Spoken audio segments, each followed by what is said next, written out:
The platform was cold, wrapped in a thick silver mist that blurred the edges of the world. Elias shoved his hands deeper into his wool coat, his breath pluming in the freezing winter air. He had waited exactly 5 years for this day.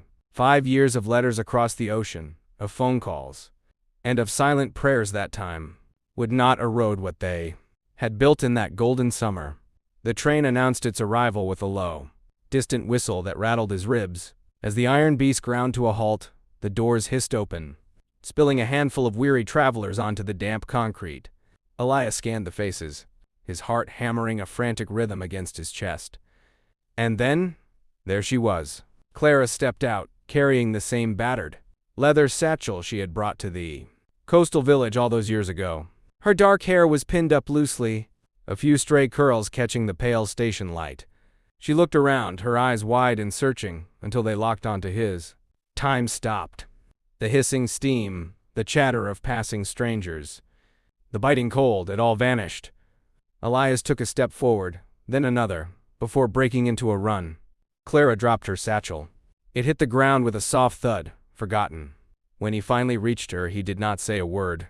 He did not need to. He wrapped his arms around her, burying his face in the crook of her neck. She smelled like rain and vanilla, exactly as his memory had promised. Clara clung to him, her fingers tangling in the thick wool of his coat, a shaky laugh escaping her lips.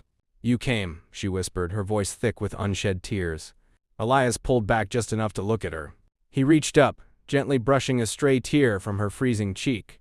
His gaze dropped to her lips, then back to her eyes, finding the same fiery spirit that had captured him instantly half a decade ago. "I promised, did I not?"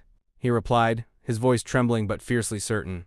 He leaned down, pressing his lips to hers.